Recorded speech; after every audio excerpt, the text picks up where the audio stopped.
Welcome back to eCoreAcademy, students. My name is Anita Raj, and I am one of the teachers and founders here.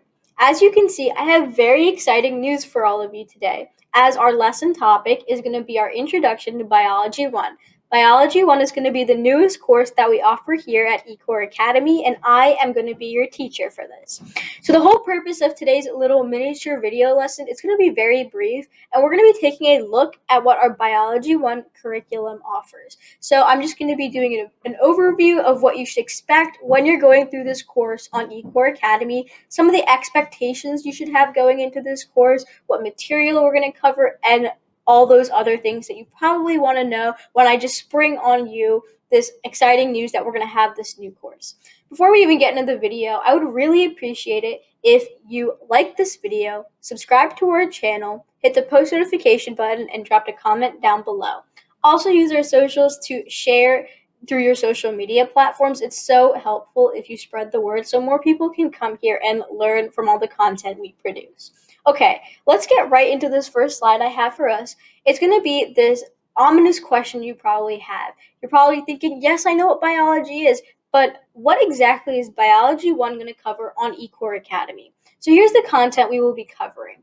As with all the courses that AJ, myself, and future teachers are going to be developing on eCoreAcademy, they're going to follow the course material we had when we took these courses in school. So when we had an actual teacher, when we were in a classroom and we were learning, and all the materials we collected, our notes, our quizzes, our homework, our labs, all of that material is just kind of accumulating so that we can develop these courses in the most efficient manner for all of you. So because biology is pretty much set in a specific way, as in the standard curriculum are pretty much set, we're going to be following the chapters I had in school when I was taking Biology 1. So the 6 main chapters are 1, the scientific method, as you can see up here.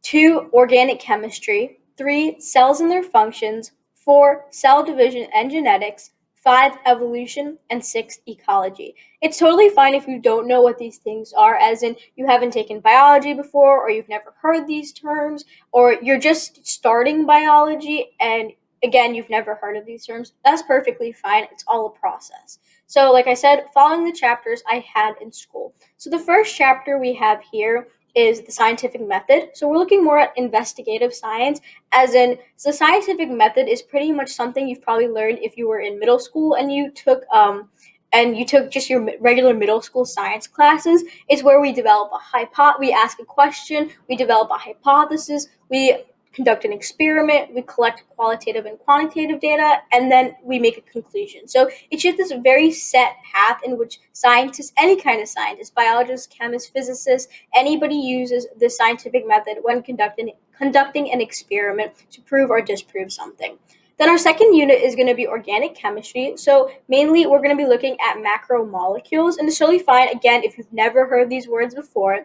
But these macromolecules are split into 4 main groups. We have carbohydrates, lipids, proteins, and nucleic acids. And when organic chemistry comes, I remember when I was taking Biology 1, it kind of just hit the class because the first unit, the scientific method, is really a review of the investigative science skills you learned in elementary school and middle school. But organic chemistry, hits, and you get used to what biology is like. So we're going to be delving into that in Unit 2. Unit 3 Unit 3 is cells and their functions. Cells you've probably learned about in elementary school. You've probably learned about and then you further developed on that, as in you learn about parts of the cell in middle school. So your plant cell and your animal cell, or your prokaryotic cell and your eukaryotic cell.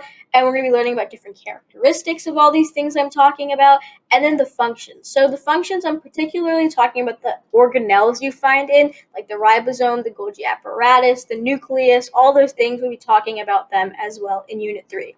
Unit 4 gets more into genetics and cell division. So cell division includes mitosis and meiosis, and we're going to be getting into more like that.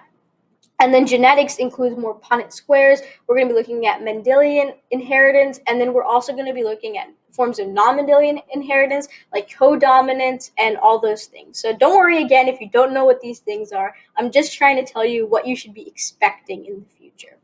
Afterwards, we're going to be going into evolution. So a lot of Darwinian theories about what the origin of life is, things like that. And lastly, ecology. So studying how different environments work, how different food webs work, different populations, and how organisms interact in those within those populations within that environment.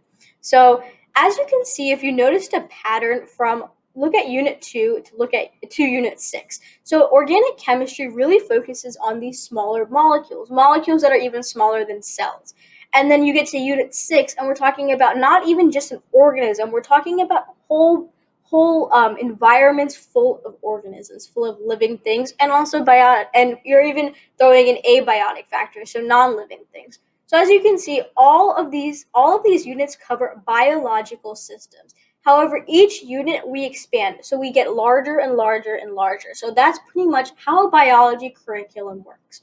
So just before I get to the next slide, I want you all to know that this may not be exactly what you're learning in school, and that this might not be the exact same order your teacher's following, or your teacher might be leaving out information he or she does not think is relevant to that curriculum, and that's totally fine. We're just going to include whatever we think is appropriate for you, and please go through the course appropriately for your own purposes. Okay, so let's go to the next slide.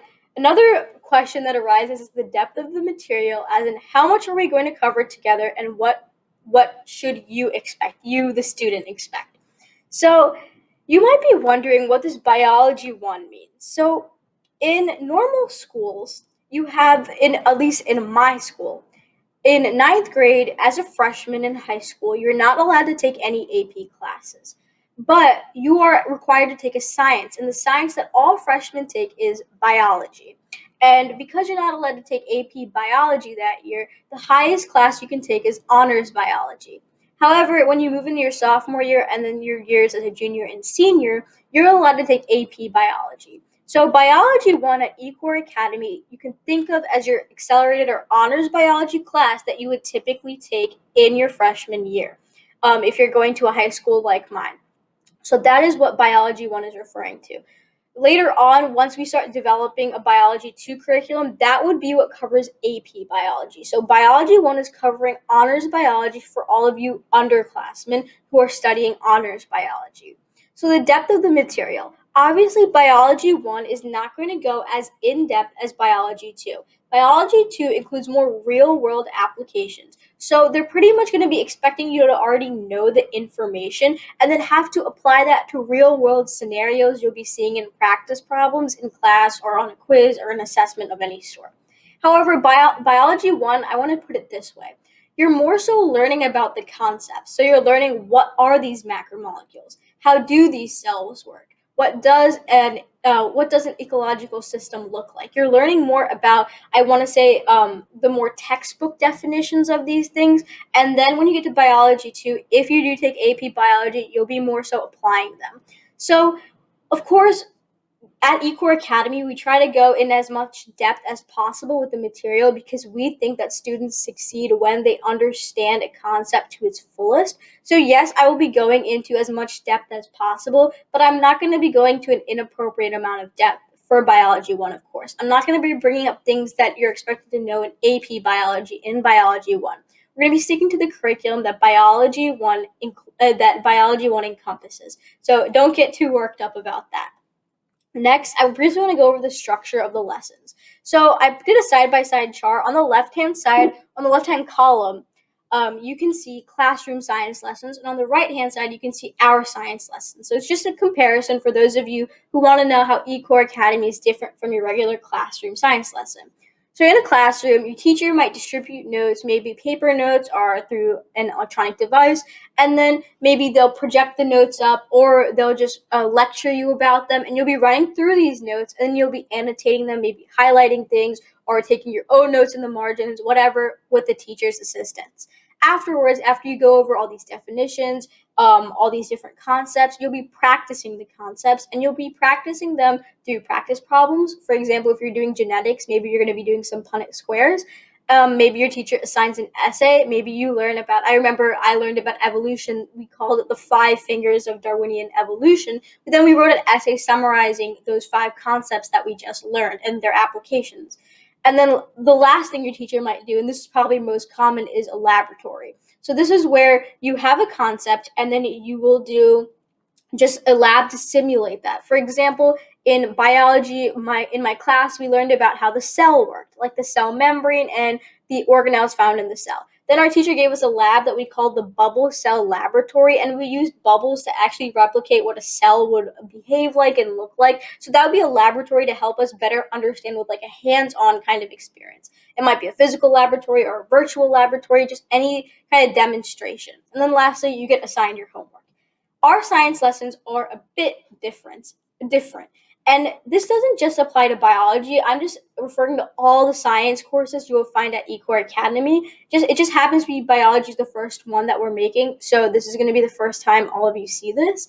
So our science lessons are going to be heavily based on simplifying notes, textbooks, and lectures. So all the information I've collected in class come from my notes, my textbook, from my notes during class, textbooks readings I did after class, and then the lectures my teacher would give, and I just jotted down additional notes. So I'm going to be deriving those my lessons from those things that I collected, and I'm going to be breaking them down as much as I can so it's easy for all of you to understand and so that you don't get bored and feel like I'm lecturing you as well. Next, we're going to be taking a guided approach to practice. So I'm not just going to be throwing practice at you. We're going to be looking at some practice problems, and then later you can do practice on your own that we provide you. So, for example, we'll be working through practice problems like those Punnett squares I was talking about together. We'll be doing a few examples, and then you'll try a few on your own. We'll be showing you how to approach the essays. So science essays are very different from your typical English essays. They are different, and they do share some similarities, but there's a different approach you need to take because there's a different subject. And we'll be showing you how to approach those kinds of essays. Lastly, we'll do occasional laboratory demonstrations. I'll try my best because with the COVID situation right now, most of us are remote, so we're quarantining at home. And when there's a biological concept that I really want to demonstrate to you, I'll see if I can record a lab demonstration of me doing it, so you'll have access to that. You can see that, and it'll feel like you did it yourself. So those will be occasional videos. And lastly, I will try to incorporate real world applications, like ones you'll see in biology too. So those of you interested in doing AP biology, it won't be anything foreign when you actually get to that level. And obviously, as our website has gone up, you'll get additional notes and quizzes if you go onto our portal. So that's how the lessons are going to be structured. Now you might be asking, how difficult is this? What am I getting myself into, and am I going to benefit from this? Of course, I always like to say you benefit from learning. Even if you're not even taking biology, but you're just interested in it, you benefit from learning, because by learning, you can somehow apply yourself, help somebody, you just delve into this world of learning. But most of you who are here are probably taking Biology 1, and that's most likely why you were watching this video on our new Biology 1 course. So how difficult is this going to be? I personally took honors biology when I was a freshman, and my school offers college prep, which is the lowest level, then accelerated, and then honors for freshman biology. So all the material I have is for honors biology. So I will be taking more of an honors biology approach to this. Does that mean if you're in Excel or college prep biology, you cannot do this? Absolutely not. You're just going to have to maybe watch the video a few times to grasp what I'm saying. And trust me, I will try my best to simplify everything I'm saying, because I remember how difficult this was for me. So answering the question, how difficult is this? Yes, there are going to be sections of this that are especially difficult, like macromolecules. Evolution is especially difficult for me, understanding those principles and things like that. So you're obviously going to benefit from your course if you get yourself into this. That's just something that I wanted to clear up. And lastly, some prerequisites and materials for Biology 1. Of course, you're going to need your elementary science. So I'm talking about even kindergarten to 5th grade, understanding and implementing investigative science like the scientific method. You should be able to understand that science comes from asking questions and then conducting experiments where you're trying to test the laws of nature to answer that question you had. That's a very basic understanding of science. Then you have secondary science, which is like your middle school science. So you want to have a basic understanding of organic chemistry, because that is our first unit. You just need to know that there are things called carbohydrates and fats and proteins. You probably hear about these things because you talked about them in health, or your parents probably talk about them at the dinner table. So that's what I mean by a basic understanding of organic chemistry. Then the workings of the cell. I remember in 6th grade, my teacher thoroughly went through what the animal cell looks like and what the plant cell looks like. So I'm expecting you to come into this course actually having basic knowledge, actually knowing what I'm talking about when I'm saying animal cell and plant cell. And lastly, the expansion of different biological systems. This is what I meant by the units in this course are going to expand. So unit 2 goes from your very small macromolecules to unit 6, which is talking about whole biological systems found in environments.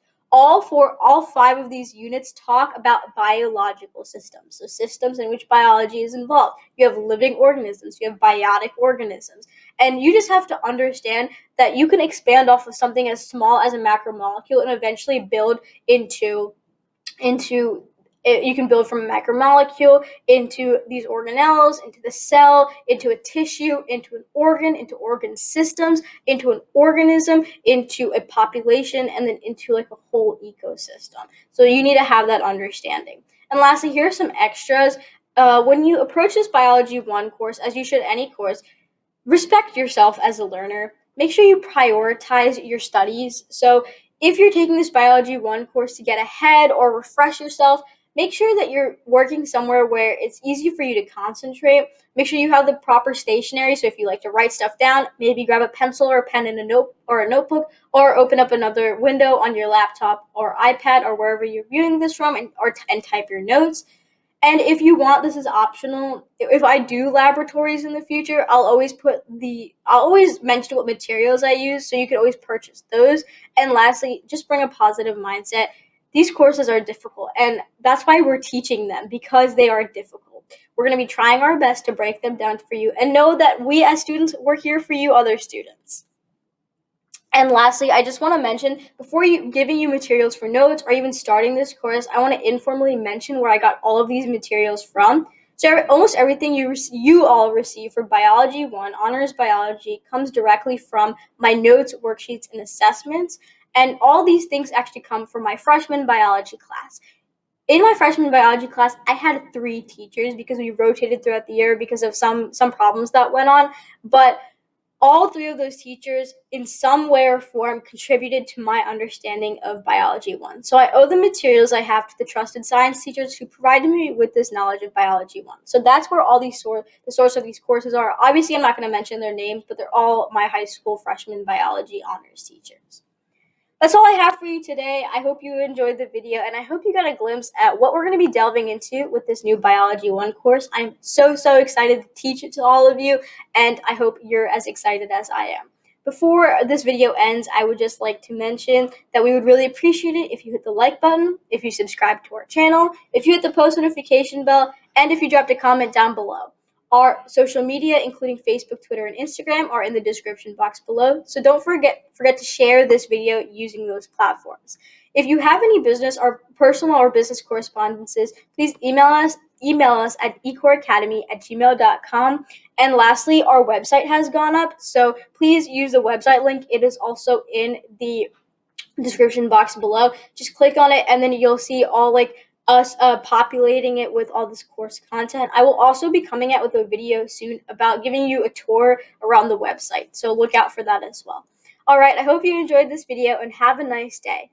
Bye!